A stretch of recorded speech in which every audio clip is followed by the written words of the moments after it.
नमस्कार मित्रों, मैं विपिन मिश्रा एक बार फिर आपके सामने उपस्थित हुआ हूँ। पिछली कहानी करामाती कड़ा का पार्ट 2। जैसा कि आपने पिछले पार्ट में देखा ही कि एक बालक होता है और वह जीवों पर दया करता है, अपने सारे पैसे उनकी रक्षा में लुटा देता है और ऐसी स्थिति में जिन जिन जीवों को वो बचाता है वह भी उसकी मदद के लिए तत्पर होते हैं। और इसी बीच उसका नागों के एक राजा से भी मित्रता हो जाती है और वो नागों का राजा उसे एक करामाती कड़ा देता है और कड़ा पाने के बाद वो अत्यंत धनवान हो जाता है। धनवान होने के बाद उसका विवाह होता है। जिस लड़की से विवाह होता है उसकी एक बहुत ही बड़ी शर्त होती है और उस शर्त को ये व्यक्ति करामाती कड़े की वजह से पूरा करता है, उसके साथ विवाह करता है। लेकिन वह लड़की किसी दूसरे लड़के से प्रेम करती होती है। इस वजह से वह कुछ समय पश्चात इसके रहस्य के बारे में जानकारी जुटा लेती है, इससे पूछ लेती है कि आखिर किस वजह से आपने ये जो मैंने शर्त रखी थी उसे पूरी कर दी। जब उसे जानकारी मिलती है कि ये शर्त इसी करामाती कड़े के द्वारा पूरी की गई, तब वह रात्रि में ही उस कड़े को लेकर और वहाँ से भाग जाती है और अपने प्रेमी से मिलकर 7 समुंदर पार एक टापू पर अपना महल बनवाकर वहाँ रहती है।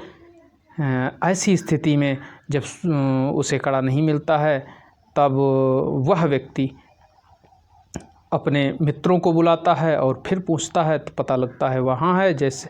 और वहाँ उस कड़े को लेने के लिए बिल्ली और मक्खी जो कि उसकी मित्र थीं वो जाती हैं और जब रास्ते में वापस आ रही होती हैं तभी बिल्ली के मुंह से कड़ा समुद्र में गिर जाता है।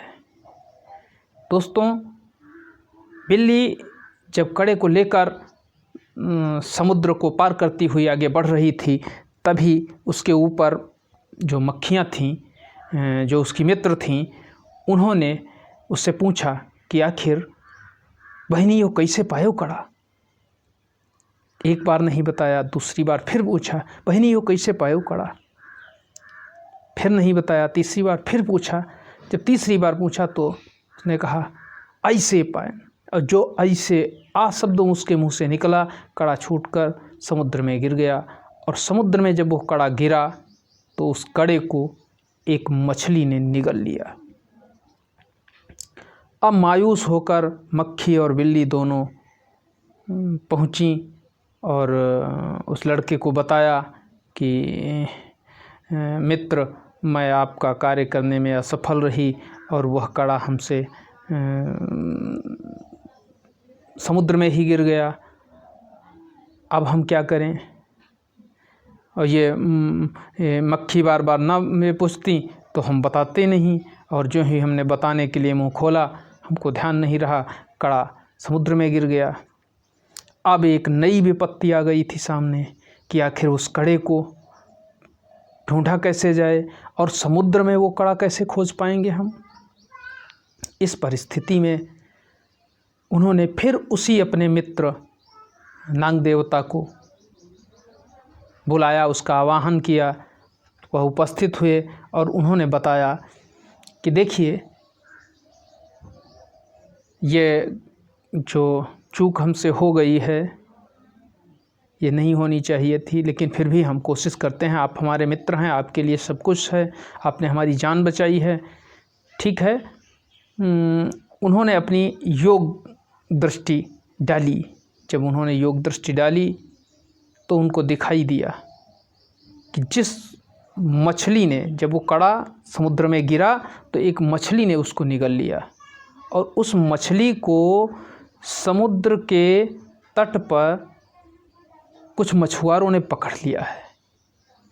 अब समस्या ये थी कि उस मछली को पहचाना कैसे जाए और समुद्र तट तक पहुंचा कैसे जाए।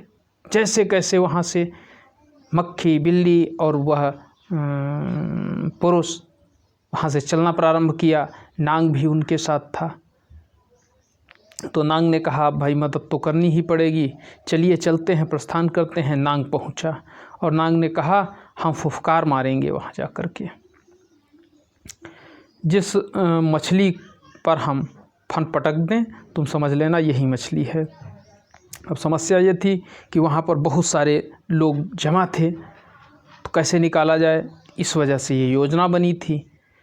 योजना के मुताबिक व्यक्ति दूर खड़ा रहा और ये तीनों उसके मित्र, वो नांग, बिल्ली और मक्खी, ये वहाँ से कड़ा को पुनः लेने के लिए उस मछली और मछुआरों के झुंड के पास जाने के लिए निकले। सबसे पहले नांग जाता है और नांग जाकर उन मछलियों के झुंड के पास ही एकदम से फुफकार देता है। अरे ज्यों ही उन मछुआरों ने देखा, अरे सांप आएगो, सांप आएगो, सांप सांप सांप सांप सांप सांप, भगदड़ मच जाती है। सब इधर उधर को तितर बितर हो जाते हैं। ज्यों ही सब भगदड़ मचती है वहाँ, सब इधर उधर को होते हैं, तुरंत ही बिल्ली झपटती है और उसी मछली जिस पर सर्प ने अपना फन मारा था, उसी मछली को उठाकर दूर निकल जाती है। मक्खियाँ उसके पीछे दौड़ती हैं, सांप भी अपना रास्ता ढूंढता है और निकल जाता है।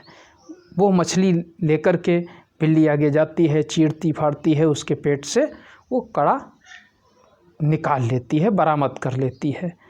कड़ा वो निकालने के बाद पुनः बिल्ली और मक्खी पुरुष के पास आते हैं, तो उससे कहते हैं कि लीजिए मित्र, आपका कड़ा हम ले आए हैं। नांग भी होता है, बिल्ली, मक्खी और वो लड़का जिसकी पत्नी अपने प्रेमी के साथ भाग गई थी। तो कहती है अब जो निर्णय करना है करिए, अब क्या करेंगे। तो वह भी पुनः कड़े से प्रार्थना करता है कि हे करामाती कड़ा, आपसे हमारी ये रिक्वेस्ट है, आपसे हमारी ये अनुनय विनय है कि उन दोनों को, मेरी पत्नी और उसके प्रेमी को जंजीरों से जकड़ा हुआ हमारे सामने उपस्थित किया जाए। करामाती कड़े क्या था, एक क्षण भी नहीं लगा, उसकी पत्नी और उसका प्रेमी बंधे हुए उसके सामने थे।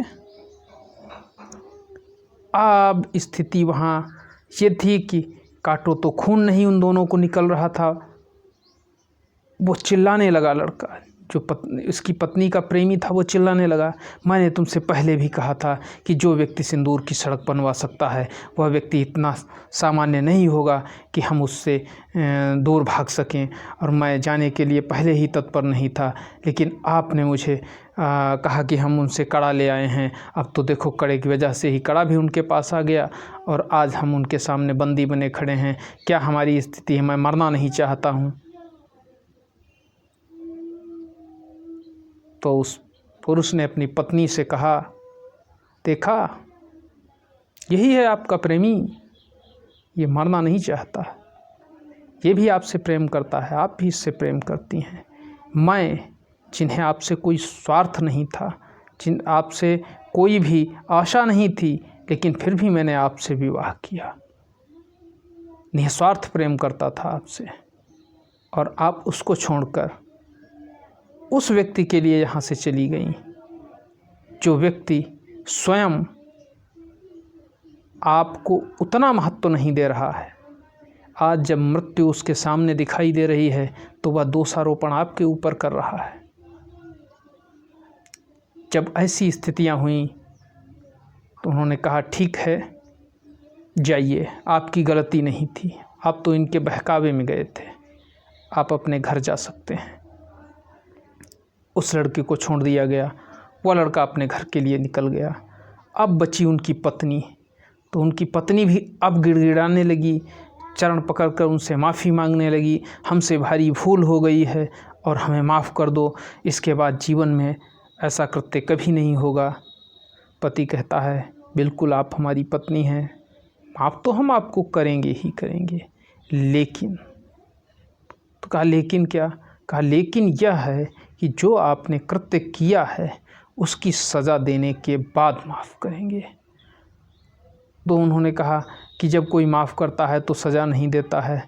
तो उसने कहा माँ पार्वती को भी, सती को भी भगवान शिव ने माफ़ किया था, लेकिन सज़ा उन्हें भी मिली थी। इसलिए अब आप हमारी पत्नी नहीं हैं, आपने परपुरुष का स्पर्श कर लिया है, इस वजह से अब आपको दंड तो अवश्य मिलेगा, और सामान्य दंड नहीं, अब मृत्युदंड मिलेगा, क्योंकि दोबारा ऐसी घटना किसी भी व्यक्ति के साथ न घटित हो, इसलिए तुम्हें मृत्युदंड दिया जाएगा। और आदेश दिया उसने कि इनको जिंदा ज़मीन में दफन कर दिया जाए, और उसे जिंदा ज़मीन में दफन कर दिया गया। उसके बाद अन्य लोगों ने और उसके मित्र ने भी कहा कि भाई अब दूसरा विवाह कर लीजिए। तो उसने कहा अब ये संभव नहीं है, विवाह एक ही करूँगा, ये मैंने प्रण किया था, क्योंकि पत्नी जब वो मेरी नहीं हो सकी तो नई आने वाली क्या मेरी होगी। एक ही पत्नी मेरे लिए काफ़ी थी और वह मेरे साथ नहीं रह सकी, अतः मैं विवाह नहीं करूँगा। और मैं इस समाज के प्रत्येक व्यक्ति से ये कहना चाहता हूँ कि जीवन में केवल और केवल एक ही पत्नी के साथ विवाह करें और उसी के साथ सारा जीवन गुजारें, अपना संपूर्ण प्रेम उसी पर न्यौछावर करें और उसे अपने परिवार के प्रति सदैव समर्पित रहने के भाव के लिए प्रेरित करें कि वह आपके परिवार को भी अपने परिवार जैसा मानकर चले, ऐसा सामंजस्य बनाकर चलें। क्योंकि मेरी पत्नी में ये भाव नहीं था और मुझे ऐसे भारी दुखों का सामना करना पड़ा। मित्रों, इसी के साथ कहानी का समापन होता है। जय हिंद, नमस्कार, धन्यवाद मित्रों। ऐसी ही कहानियाँ सुनने के लिए आप हमारे चैनल को लाइक करें, सब्सक्राइब करें और कहानियों को शेयर करें। यदि आपका थोड़ा भी सहयोग मिलेगा तो नई नई उस तरह की कहानियाँ हम आपके बीच लेकर आएंगे जो हमारी नई पीढ़ी को एक नई दिशा देंगी। धन्यवाद।